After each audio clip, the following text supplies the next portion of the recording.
بسم اللہ الرحمن الرحیم یا معشر الجن والانس، اے جنات اور انسان کی جماعت، الم یأتکم رسل منکم، کیا نہیں آئے تمہارے پاس رسول تم میں سے، یقصون علیکم آیاتی، جو بیان کرتے تھے تم پر میری نشانیاں، وَيُنذِرُونَكُمْ لِقَاءَ يَوْمِكُمْ هَذَا، اور وہ ڈراتے تھے تمہیں اس دن کی ملاقات سے۔ قَالُوا شَهِدْنَا عَلَىٰ أَنفُسِنَا، تو وہ کہیں گے ہم گواہی دیتے ہیں اپنے نفسوں پر، وَغَرَّتْهُمُ الْحَيَاةُ الدُّنْيَا، اور دھوکے میں ڈال کے رکھا تھا انہیں دنیا کی زندگی نے۔ وَشَهِدُوا عَلَىٰ أَنفُسِهِمْ، اور وہ لوگ اقرار کہیں گے اپنے اوپر کہ انہم کانوا کافرین، کہ یقیناً وہ لوگ کافر لوگ تھے۔ اس آیت میں اللہ رب العزت ارشاد فرما رہے کہ اللہ رب العزت فرماتے ہیں اے جنات اور انسانوں کی جماعت، کیا نہیں آئے تمہارے پاس رسول تم میں سے؟ تو منکم، اس کے نیچے من مجموعکم، تمہارے مجموعے میں سے کیا تمہارے پاس رسول نہیں آئے؟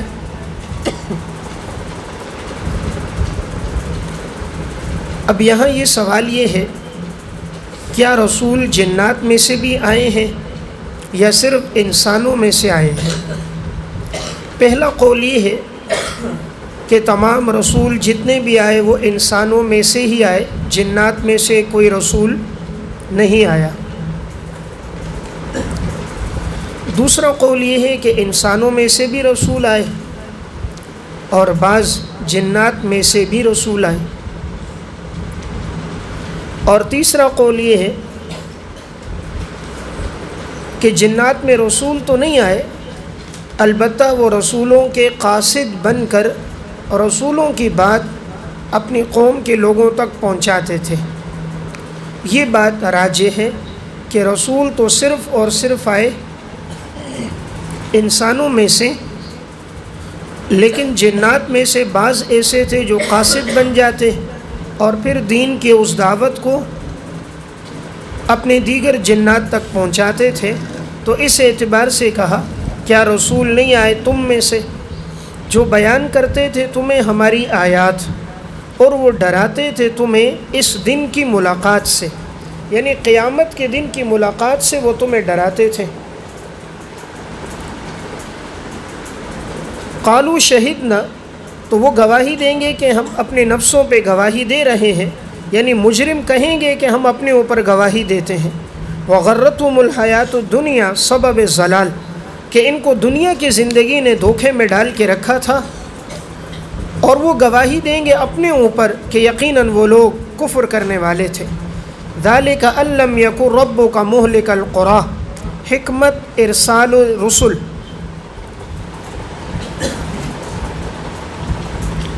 حکمت ارسال رسول، اور یہ رسولوں کا بھیجنا اس لیے ہے کہ تیرا رب نہیں چاہتا وہ کسی بستی والوں کو ہلاک کر دے ظلم کی وجہ سے، بظلم کے نیچے بکفر، کفر کی وجہ سے بستی والوں کو ہلاک کرے، وَأَهْلُهَا غَافِلُونَ، درا حال ہے کہ اس کے اہل اور باشندے غافل ہوں۔ یعنی اللہ تعالیٰ کسی بھی اگر بستی والوں کو ہلاک کرتا ہے تو ان کے کفر کی وجہ سے کرتا ہے،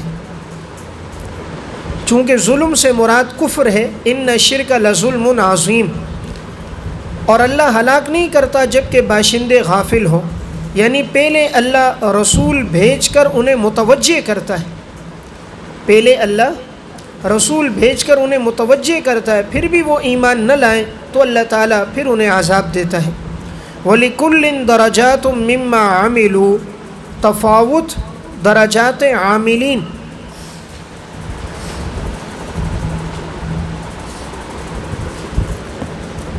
ہر ایک کے لیے درجات ہیں ان میں سے جو وہ عمل کرتے ہیں، اور نہیں ہے تیرا رب غافل اس سے جو وہ عمل کر رہے ہیں۔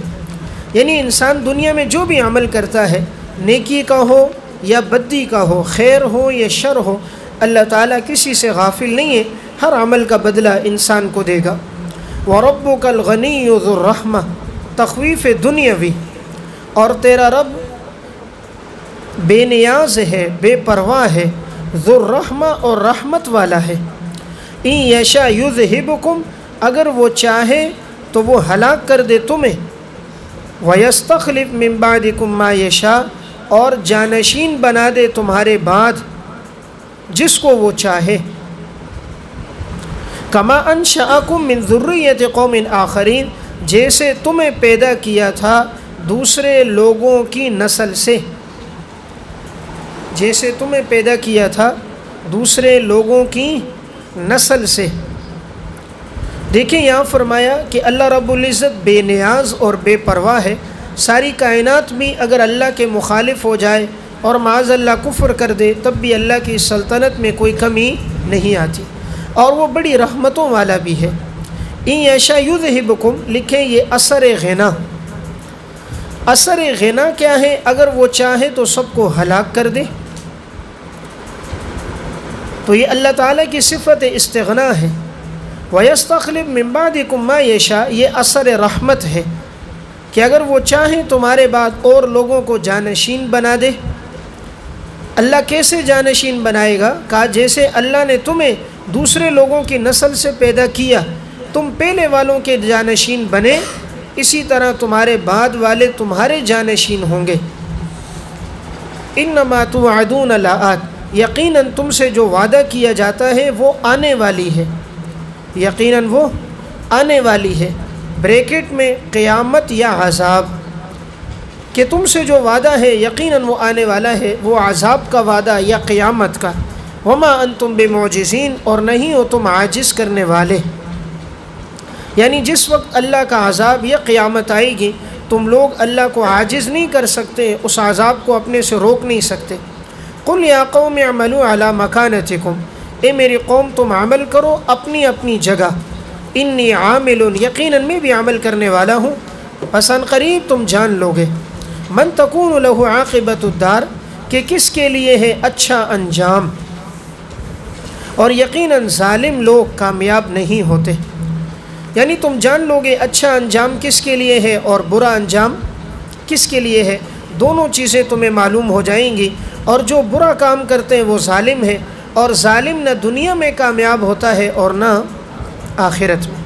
وَجَعَلُوا لِلَّهِ مِمَّا ذَرَأَ مِنَ الْحَرْثِ، نیازات غیر اللہ کا بیان، نیازات غیر اللہ کا بیان، اور ٹھہرایا انہوں نے اللہ کے لیے حصہ، للہ کے نیچے لکھے نصیباً، وَجَعَلُوا لِلَّهِ نصیباً، اور ٹھہرایا انہوں نے اللہ کے لیے حصہ، مما ذرأ من الحرث، اس میں سے جو اللہ نے پیدا کیا کھیتی میں سے، والانعام، چوپایوں میں سے حصہ انہوں نے رکھا۔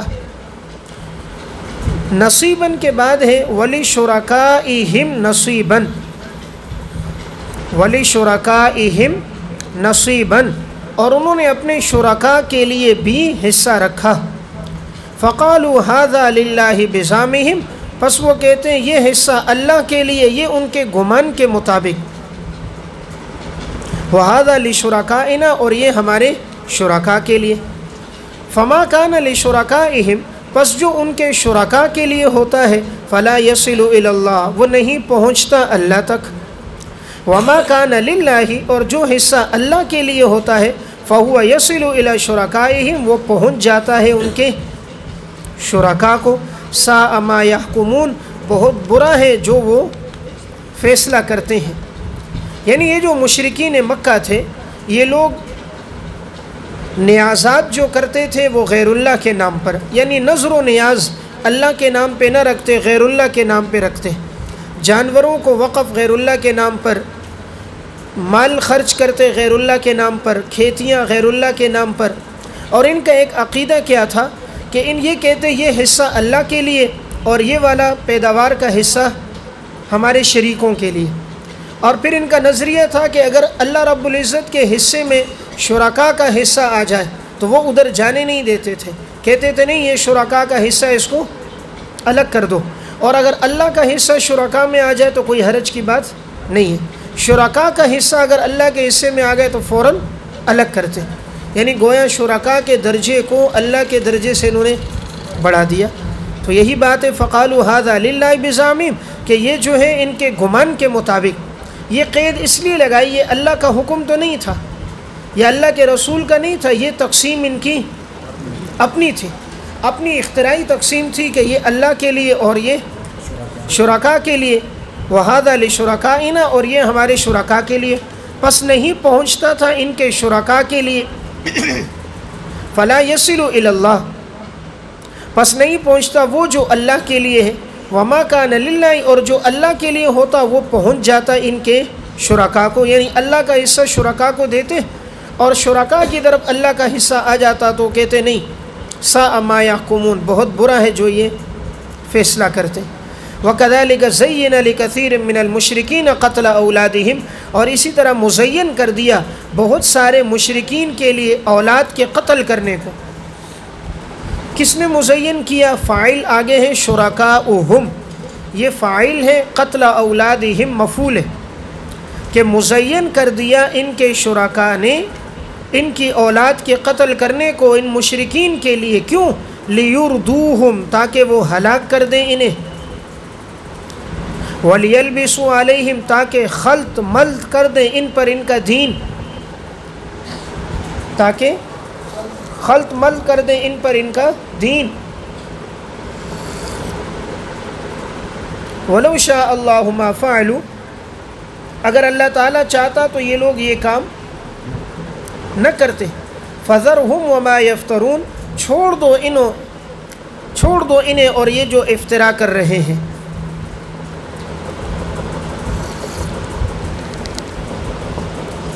تو بات سمجھ آئی کہ مزین کر دیا تھا، مزین کر دیا ان میں سے بہت ساروں کے لیے ان کے شرکا نے اولاد کے قتل کرنے کو۔ اب اولاد کے قتل سے کیا مراد ہے؟ نمبر 1 تفسیر روح المعانی میں ہے، ان کے ہاں ایسا ہوتا تھا، کہتے اگر میرے 10 بیٹے ہو گئے تو ایک بیٹا جو ہے وہ فلاں بت کے نام پر میں ذبح کروں گا، اور کبھی کہتے جی فلاں بت کے نام پر آزاد کروں گا۔ جیسے آج کل بھی قبروں پر جاتے ہیں اور کہتے ہیں اگر یہاں بچہ ہو گیا تو یہ بابا غازی کے مزار پر ہوگا، اور اس کو میں نے عبداللہ شاہ غازی کے لیے، بابا فرید الدین گنج شکر کے لیے میں نے اس کو آزاد کر دیا، اب یہ اس کے لیے آزاد ہے۔ تو نہ اس کو غسل کرانا ہے، بال بکھرے ہوئے ہوں گے، پراگندہ ہوں گے، ناخن بڑے ہوئے ہوں گے، میل کچیل اس پر جمع ہوگی، کہا یہ بابا کے نام پر آزاد ہے۔ تو یہ مشرکین سے یہ دستور چلایا کہ وہ اسی طرح اپنی اولاد کو قتل کرتے تھے، تو یا قتل کرتے یا ان کو اولاد کے نام پر آزاد کرتے۔ یا نمبر 2 دوسری صورت یہ تھی کہ یہ لڑکوں کو قتل کرتے تھے مفلسی کی وجہ سے، اور لڑکیوں کو قتل کرتے تھے عار کی وجہ سے۔ اس لیے قرآن کریم میں 2 تعبیریں ہیں، وَلَا تَقْتُلُوا أَوْلَادَكُمْ خَشْيَةَ إِمْلَاقٍ، کہ تم مت قتل کرو فقر کے ڈر سے یہ بیٹوں کو، اور لڑکیوں کو کیوں قتل کرتے ہیں کہ وَإِذَا بُشِّرَ أَحَدُهُمْ بِالْأُنثىٰ ظَلَّ وَجْهُهُ مُسْوَدًّا وَهُوَ كَظِيمٌ، کہ بھئی لوگ ہمیں کیا کہیں گے کہ اس کے گھر میں لڑکی کی پیدائش ہوئی ہے، تو اس کو عار سمجھتے تھے، اس لیے پیدائش کی خوشخبری اگر کوئی سنا دیتا ان کے چہرے کا رنگ بدل جاتا۔ تو اب یہ بات ان کے لیے مزین کس نے کی؟ ان کے شرکا۔ تو شرکا کے نیچے شیاطین یا مجاور، جو ان کے شیاطین تھے اور مجاور تھے، وہ ان کو یہ بتاتے کہ یہ بڑا کام ہے، کہ اگر تم نے یہ کر دیا تو تم فوراً بڑے درجات کو پہنچ جاؤ گے، بخشے بخش جائے جاؤ گے، جنت میں تمہارے لیے محلات تعمیر ہو جائیں گے۔ تو لیردوہم، تاکہ وہ ہلاک کریں انہیں اور تاکہ خلط ملط کر دیں ان پر ان کا دین۔ اگر اللہ چاہتا تو یہ کام نہ کرتے، لیکن اللہ مجبور نہیں کرتا، چھوڑ دو انہیں جو یہ لوگ بہتان باندھ رہے ہیں۔ وقالوا هذه انعام، تحریمات غیر اللہ کی 4 صورتیں، تحریمات غیر اللہ کی 4 صورتیں۔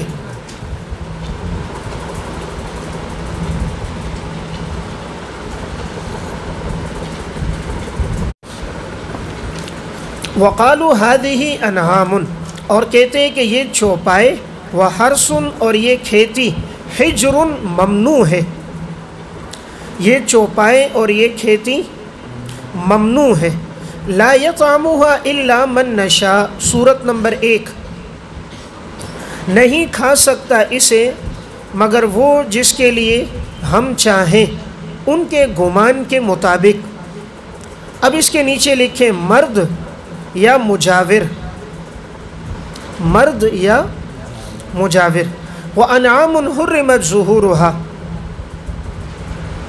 دوسری صورت، اور چوپائے کہ حرام کر دی گئی ہے ان کی پشتیں، یعنی سوار ہونا۔ دوسری صورت کہ یہ چوپایوں میں کہتے ہیں کہ ان کی پشتیں حرام کر دی گئی ہیں، یعنی ان پر سوار نہیں ہو سکتے۔ وَأَنْعَامٌ، تیسری صورت، اور وہ چوپائے جس پر اللہ کا نام نہیں لیا گیا، افتراء علیہ، اللہ پر بہتان باندھتے ہوئے۔ سیجزیہم، پس وہ اللہ بدلہ دے گا انہیں، بسبب اس کے کانوا یفترون، یہ جو افتراء باندھ رہے ہیں۔ وقالوا ما فی بطون هذه الانعام، چوتھی صورت، اور یہ کہتے ماں، اس کے نیچے لکھیں بچہ، کہ جو بچہ فی بطون هذه الانعام، ان چوپایوں کے پیٹ میں ہے، خالصۃ لذکورنا، اس کے نیچے لکھیں اگر وہ زندہ نکلے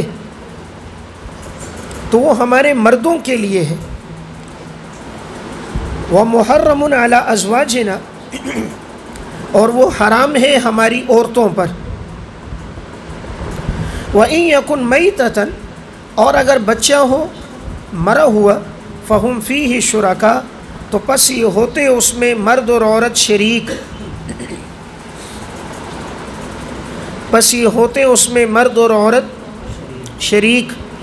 سیجزیہم وصفہم، عن قریب اللہ انہیں سزا دے گا ان کی اس غلط بیانی کا۔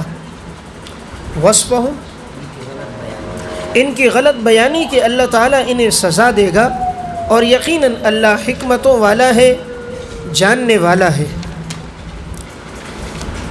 دیکھیں ان دو آیات میں تحریمات غیر اللہ کی 4 صورتوں کا تذکرہ ہوا کہ مشرکین کے اندر 4 باتیں تھیں۔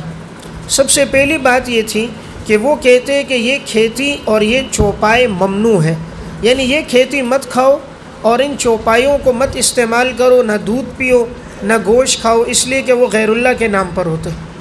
اب پہلی صورت یہ تھی کہ وہ کہتے اس کو کھا نہیں سکتا مگر وہ جس کو ہم چاہیں گے، ان کے گمان کے مطابق۔ اب کون کھائیں گے؟ یا تو مرد، وہ کہتے ہیں کہ یہ جو جانور ہے یہ فلاں بت کے نام پر آزاد ہے، لہٰذا مرد اس کو کھا سکتے ہیں، عورتیں نہیں کھا سکتی۔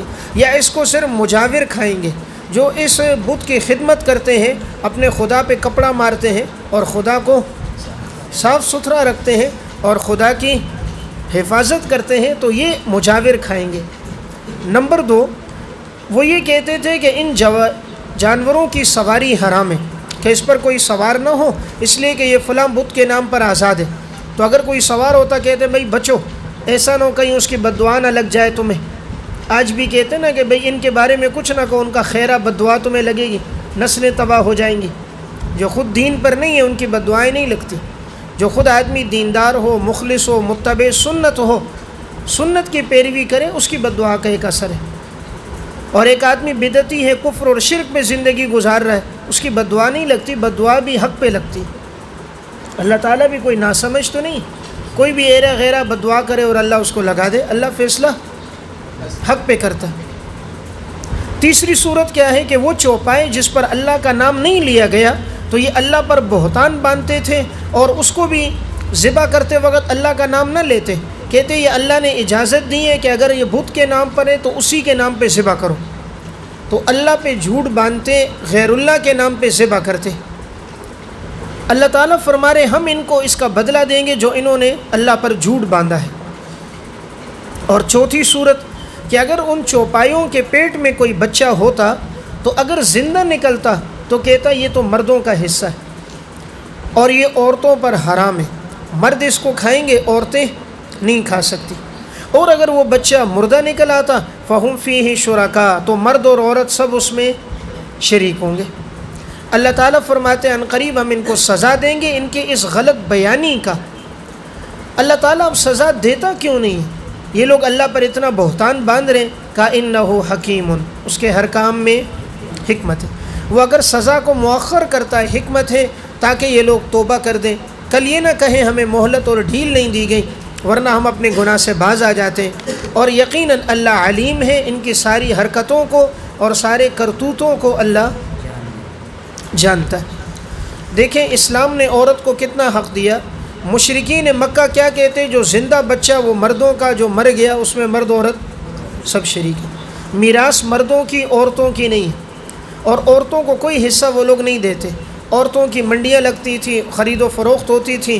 عورت کو حیض و نفاس آ جائے تو ایک کمرے میں بند کر دیتے، شوہر اگر مر جائے تو اس کو 4 مہینے تک، بسا اوقات سالوں تک کمرے میں بند رہتی، وہیں اس کا کھانا، وہیں پینا، وہیں قضائے حاجت۔ تو بڑی آزمائش کی اس کی زندگی تھی، لیکن اسلام نے عورت کو ایک مقام اور مرتبہ دیا جو کسی مذہب نے نہیں دیا۔ قد خسر الذین قتلوا اولادہم، انجام افتراء، گھاٹے میں پڑ گئے، خسارے میں پڑ گئے یقیناً وہ لوگ جنہوں نے اپنی اولاد کو قتل کر دیا صفحاً، بے وقوفی میں، بغیر علم، بغیر کسی دلیل کے، وحرموا ما رزقهم اللہ افتراء علی اللہ، اور انہوں نے حرام کر دیا جو اللہ نے ان کو رزق دیا تھا اللہ پر جھوٹ باندھتے ہوئے۔ قد ضلوا وما كانوا مهتدین، یقیناً وہ لوگ گمراہ ہو گئے اور نہ تھے وہ ہدایت یافتہ، اور نہ تھے وہ ہدایت یافتہ۔ اس آیت میں اللہ رب العزت نے فرمایا یقیناً وہ لوگ خسارے میں پڑ گئے جنہوں نے اپنی اولاد کو قتل کیا، اور یہ قتل کرنا فرمایا بے وقوفی میں کیا۔ عقل مند ہوتے تو اپنی اولاد کو کبھی قتل نہ کرتے۔ اور نمبر 2، ان کے پاس کوئی علم نہیں، یعنی دلیل وحی، دلیل نقلی، بغیر علم، یعنی ان کے پاس کوئی دلیل وحی نہیں تھی، کوئی نقلی دلیل نہیں تھی۔ عقلی دلیلیں تو تھیں، اپنی طرف سے بہتان اور الزامات تھے، ہمارے آباء و اجداد کرتے آئے تو ہمارے باپ دادا نے کیے، بھائی ہم کیوں نہ کریں۔ دنیا میں ہر آدمی کے وزیر اور ہوتے ہیں جو اس تک بات پہنچاتے ہیں، بادشاہ کے وزیر گورنر ہوتے ہیں تو یہ خدا کے وزیر ہیں اور یہ اللہ کے ہاں ہماری سفارش کریں گے۔ دلیل تو ہر ایک کے پاس ہوتی، لیکن ہر دلیل دلیل نہیں ہوتی، ہر دلیل دلیل نہیں ہوتی۔ دلیل وہ ہوتی ہے جو قرآن و سنت کی ہو، دلیل وہ ہوتی ہے جو نصوص سے ہو۔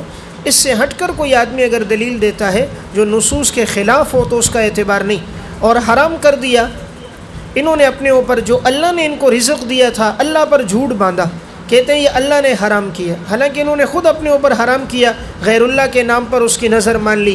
یقیناً یہ لوگ گمراہ ہو گئے اور یہ ہدایت پہ نہیں تھے۔ وَهُوَ الَّذِي أَنشَأَ جَنَّاتٍ مَعْرُوشَاتٍ، تذکیر انعامات، وَهُوَ کے نیچے لفظ اللہ، اور وہ اللہ وہ ہے انشأ جنات معروشات، جس نے پیدا کیے تمہارے لیے بیلدار پودے، بیلدار پودے، معروشات جو سہاروں سے اوپر چڑھائے جاتے ہیں، بیلدار پودے جو سہاروں سے اوپر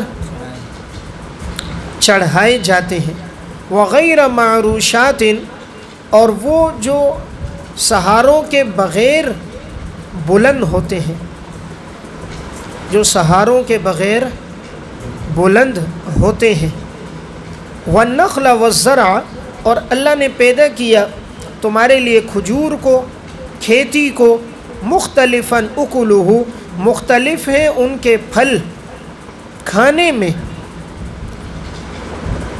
مختلف ہیں ان کے پھل کھانے میں، بریکٹ میں، لیکن نام اور رنگ میں یکساں ہے۔ کھانے میں اور ذائقے میں تو مختلف ہیں، لیکن نام اور رنگ میں یکساں ہے۔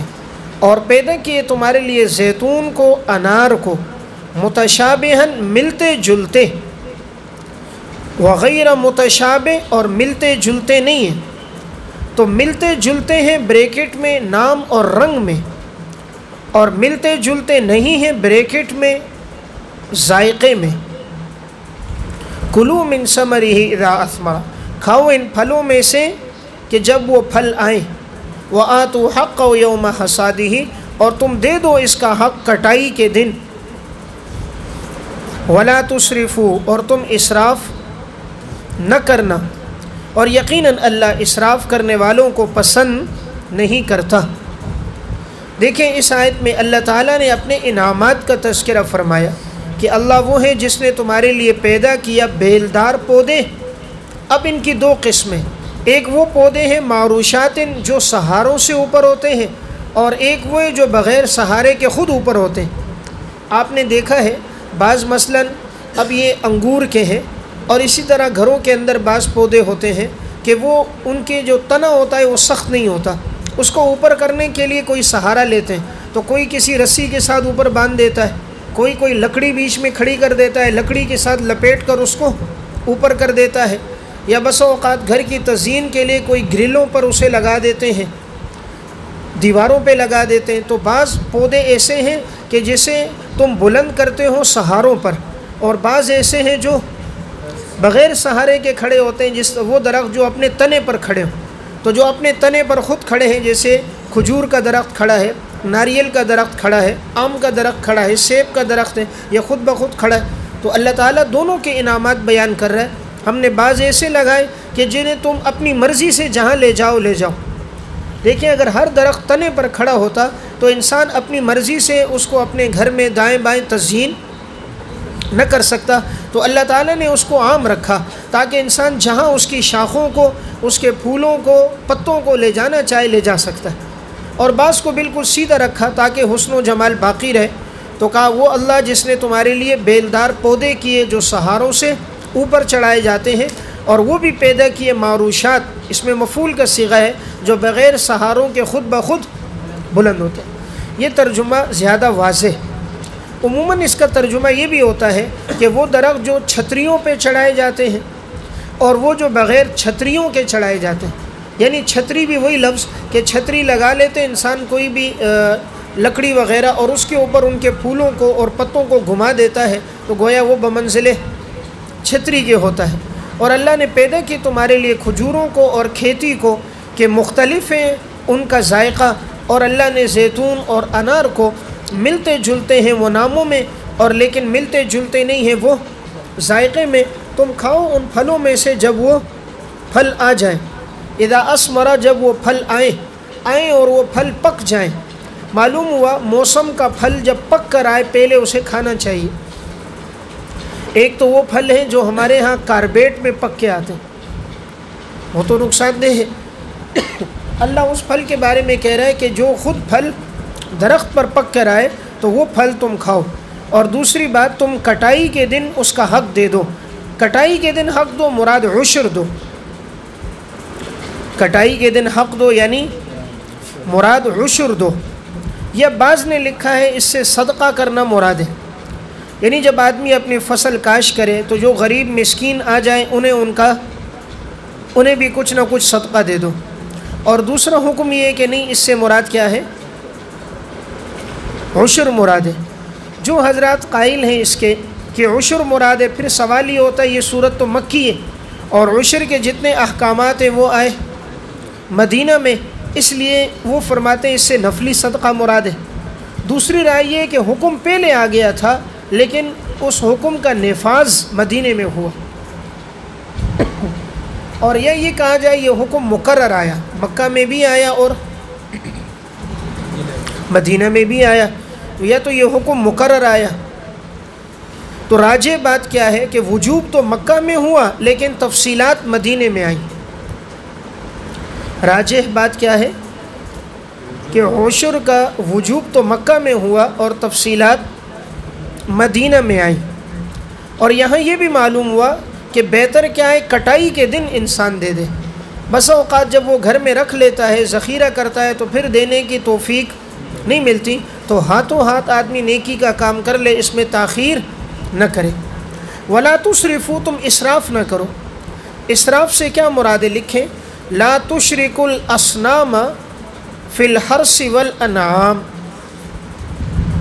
لا تشرکوا الاصنام فی الحرث والانعام، کہ تم شریک نہ ٹھہراؤ بتوں کو کھیتی میں اور چوپایوں میں، روح المعانی، یعنی اسراف یہ ہے کہ وہ کھیتی میں چوپایوں میں بتوں کا بھی حصہ رکھتے تھے نا، کہتے یہ کھیتی بت کے نام پر اور یہ چوپایا بت کے نام پر، تو غیر اللہ کے نام پہ نظر ماننا یہ کیا ہے؟ اسراف ہے، اور اللہ اس اسراف کو پسند نہیں کرتا۔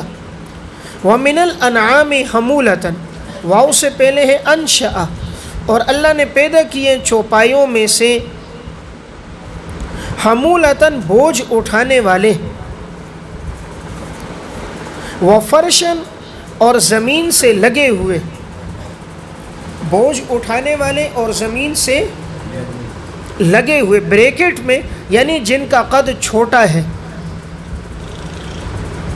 جیسے بکری بھیڑ وغیرہ، بکری بھیڑ وغیرہ۔ کلوا مما رزقکم اللہ، تم کھاؤ اس میں سے جو اللہ نے تمہیں رزق دیا ہے، اور نہ تم پیروی کرو شیطان کے نقش قدم کی، یقیناً وہ تو تمہارا واضح دشمن ہے۔ اللہ تعالیٰ نے یہاں بیان کیا ہم نے تمہارے لیے چوپایوں کو پیدا کیا۔ اب چوپایوں کی دو قسمیں، بعض وہ جو بوجھ اٹھاتے ہیں، اور بعض چوپائے ایسے ہیں جن کا قد چھوٹا ہے اور وہ زمین سے لگے ہوئے ہیں، تو زمین سے لگے ہوئے اس لیے فرش سے تعبیر کیا۔ اب دیکھیں بعض چوپائے اونٹ کی طرح بہت بلند ہیں اور وزن بھی اٹھا رہے ہیں، اور اس کے مقابلے میں بکری اور بھیڑ بالکل اس طرح ہیں گویا کہ وہ زمین سے لگے ہوئے ہیں۔ بس تم کھاؤ ان دونوں میں سے، یہ اللہ نے تمہیں رزق دیا ہے، شیطان کی پیروی نہ کرو۔ شیطان کی پیروی کیا ہے کہ شیطان کہتا ہے یہ چیز حلال ہے، یہ حرام ہے، غیر اللہ کے نام پر دے دو، بتوں کے نام پہ دے دو، یہ شیطان کی پیروی ہے، اس کے پیچھے نہ چلنا۔ یہ تمام جانور تمہارے لیے حلال ہیں، سب کھاؤ، اس لیے کہ شیطان تمہارا واضح دشمن ہے۔ ثمانیۃ ازواج، اور پیدا کی تمہارے لیے 8 قسمیں، من الضأن اثنین، بھیڑ میں سے 2، ومن الماعز اثنین، بکری میں سے 2۔ قل الذکرین حرم، فرما دیجئے کیا دونوں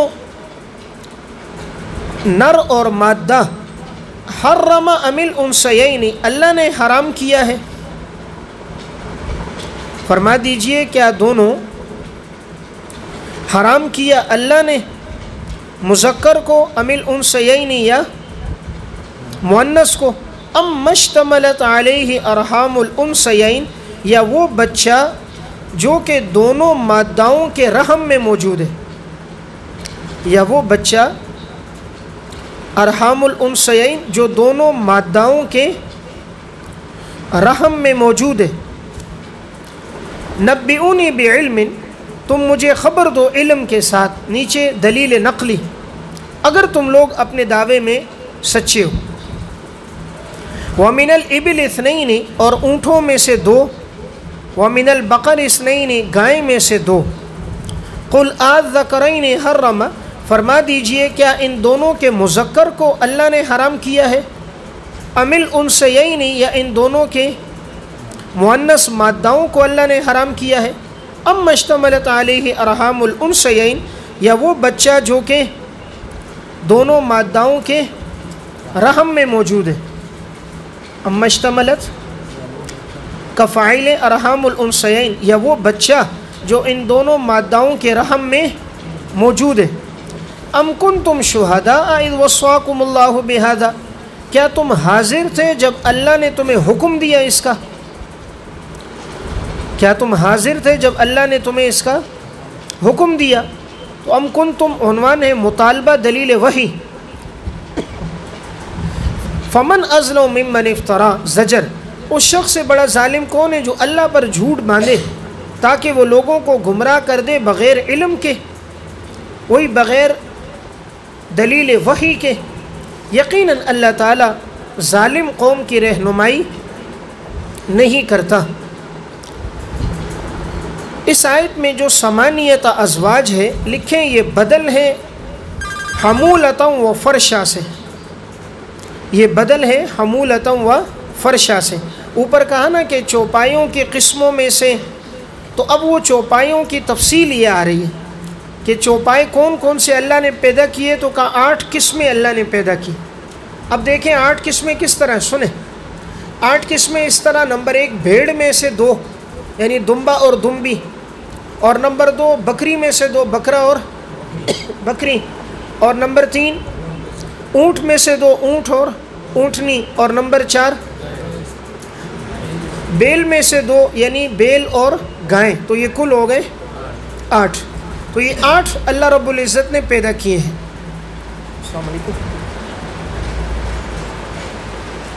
بیان کے لیے جانا ہے کہ 8 قسمیں اللہ رب العزت نے بیان کی ہیں۔ تو من الضأن اثنین، بھیڑ میں سے 2، اثنین کے نیچے نر اور مادہ، بکری میں سے 2، اثنین یعنی نر اور مادہ۔ قل اذکرین حرم، یہاں سے یہ بیان ہو رہا ہے کہ حرام ہونے کی وجہ کیا ہے، کہ یہ جو مشرکین کہتے تھے نا کہ یہ چوپایا حرام ہے، یہ حلال ہے، اور فلاں چیز حلال ہے، فلاں چیز حرام ہے۔ تو اللہ تعالیٰ نے 3 صورتیں بیان کی کہ تم بتاؤ حرام اور حلال ہونے کی وجہ کیا ہے۔ اگر ان کا مذکر ہونا وجہ ہے کہ یہ حرام ہے اس لیے کہ یہ جو اس مادہ کے پیٹ میں ہے یہ حرام ہے اس کا کھانا، تو کس وجہ سے؟ پہلی صورت یہ کہ یہ تو حرام ہوگا اس وجہ سے کہ وہ مذکر ہے، دوسری صورت یا تو حرام ہے اس وجہ سے کہ وہ مؤنث ہے، یا تیسری صورت کہ وہ ان دونوں کے ابھی رحم میں موجود ہے اور پتہ نہیں ہے کہ وہ مذکر ہے یا مؤنث ہے، تو کس وجہ سے وہ حرام ہے۔ تو کیا حرمت کی وجہ مذکر ہونا ہے، یا حرمت کی وجہ مؤنث ہونا ہے، یا حرمت کی وجہ ان دونوں کا ماں کے وہی جانور کے پیٹ میں ہونا ہے؟ کیا وجہ ہے؟ اگر کوئی وجہ ہے تو دلیل بیان کرو، جب وجہ نہیں ہے تو یہ سب چوپائے حلال ہیں، ان کا کھانا درست ہے۔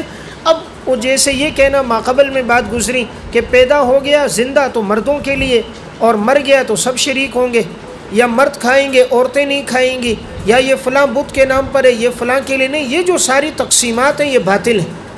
تو جب پیدا اللہ نے کیا ہے تو سب کا کھانا درست ہے، اور اسے اگر وقف بھی ہو تو اللہ کے نام پر ہو۔ تو قل اذکرین سے یہ بیان ہوا، اس لیے لکھیں اپنے پاس، جن